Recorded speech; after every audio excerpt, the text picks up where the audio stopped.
റമളാൻ മാസം തുടങ്ങിക്കഴിഞ്ഞ് കഴിഞ്ഞാൽ അവസാനിക്കണ വരെ എൻ്റെ പഴയ നോമ്പ് വിശേഷങ്ങളും നോമ്പ് തുറയെ കുറിച്ചിട്ടും നോമ്പ് തുറ വിഭവങ്ങളെ കുറിച്ചൊക്കെ മെജോനോട് ഇങ്ങനെ വാത്തോരാണ്ട് പറഞ്ഞുകൊണ്ടിരിക്കും കേട്ടോ.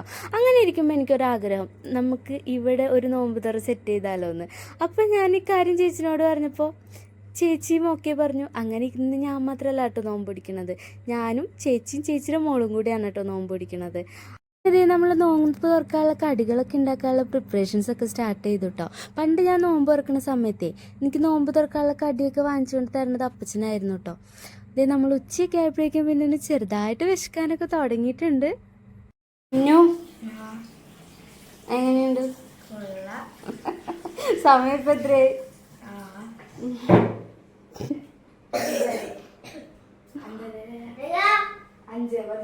ഇനി എന്തോ സമയമുണ്ട്?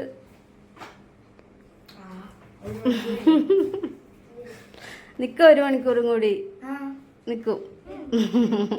ഇന്ന് ഇത്രയും നേരം കംപ്ലീറ്റ് ചെയ്യുമെന്ന് ഞാൻ വിചാരിച്ചില്ല കേട്ടോ. ഉച്ചയാകുമ്പോൾ തന്നെ വിശപ്പ് തുടങ്ങുമെന്നാണ് ഞാൻ വിചാരിച്ചത്.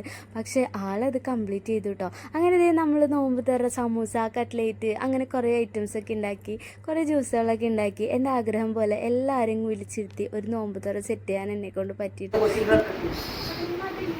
നോമ്പ് മൊത്തം പിടിച്ചിട്ട് കംപ്ലീറ്റ് ചെയ്ത് ടയേർഡായിട്ട് ഇരിക്കുകയാണ്. മിന്നു ദാഹിക്കണ്ടാ? വിശക്കണ്ടാ? ഒരു 2 മിനിറ്റും കൂടി ഉള്ളൂ കേട്ടാ. ഒരാള് നോമ്പ് എടുത്തു ഉച്ച വരെ, ഉച്ചയായപ്പോ വിശന്ന് ചട്ടി നോമ്പ്. ജുവാക്ക് നോമ്പുണ്ടാ? നമ്മുടെ ചെറിയ ചെറിയ ആഗ്രഹങ്ങൾക്ക് കൂട്ടി നിൽക്കുന്ന ഒരു ഫാമിലിനെ കിട്ടാന്ന് പറയുന്നതാണ് കേട്ടോ നമ്മുടെ ലൈഫിൽ ഏറ്റവും ഭാഗ്യം എന്ന് പറയുന്നത്. അതുപോലെ എൻ്റെ ആ ചെറിയ ചെറിയ ആഗ്രഹങ്ങൾക്ക് കൂട്ടി നിൽക്കുന്ന ഒരു ഹസ്ബൻഡിനെയും അതുപോലെ ഹസ്ബൻഡിൻ്റെ ഫാമിലിയാണ് കേട്ടോ എനിക്ക് കിട്ടിയേക്കുന്നത്. ആ കാര്യത്തിൽ ഞാൻ ഭയങ്കര ലക്കിയാണ്. ഇതുപോലെ തന്നെ പോട്ടെ എന്നാണ് എൻ്റെ ആഗ്രഹം. കൊച്ചിന് നോമ്പുണ്ടാ? നോമ്പുണ്ടാ കൊച്ചിന്? ഇത് പാപ്പിട്ടോ? ഇത് സമൂസ തിന്നാ? സൂപ്പറാണാ? അങ്ങനെ ഞാൻ എൻ്റെ ആഗ്രഹം പോലെ എൻ്റെ വീട്ടുകാർക്ക് ഒരു ദിവസത്തെ നോമ്പ് തുറ സെറ്റാക്കിയിട്ടോ. ഞാൻ ഒരുപാട് ഹാപ്പിയാണ്. അതിൽ മാത്രമല്ല, ഞാനിങ്ങനെ നോമ്പ് തുറയുടെ കാര്യം പറഞ്ഞപ്പോൾ ചേച്ചിനോട് ചുമ്മാ ചോദിച്ചാണ് കേട്ടോ, ചേച്ചി എൻ്റെ കൂടെ നോമ്പ് എടുക്കുന്നുണ്ടോയെന്ന്. ചേച്ചി ഓക്കെ പറഞ്ഞു. അതെനിക്ക് ഭയങ്കര സർപ്രൈസിങ് ആയിരുന്നു. അതിലും വലിയ സർപ്രൈസിങ് ആയിരുന്നു കേട്ടോ മിന്നു ഞങ്ങളുടെ കൂടെ ജോയിൻ ചെയ്തത്. അവൾ നോമ്പെടുക്കാമെന്ന് പറഞ്ഞപ്പോഴും അവൾ അത്താഴം കഴിക്കാൻ എഴുന്നേറ്റപ്പോഴൊന്നും എൻ്റെ മനസ്സിൽ അവൾ ഉച്ച വരെയൊക്കെ പിടിക്കുള്ളൂ എന്നായിരുന്നു. പക്ഷെ അവൾ അത്രയും നേരം വിശപ്പും ദാഹമൊക്കെ സഹിച്ച് എനിക്ക് വേണ്ടി എൻ്റെ കൂടെ നിന്ന് നോമ്പ് പിടിച്ചു. അതെനിക്ക് ഭയങ്കര സർപ്രൈസിങ് ആയി. എനിക്ക് ഭയങ്കര ഹാപ്പി ആയിട്ടോ.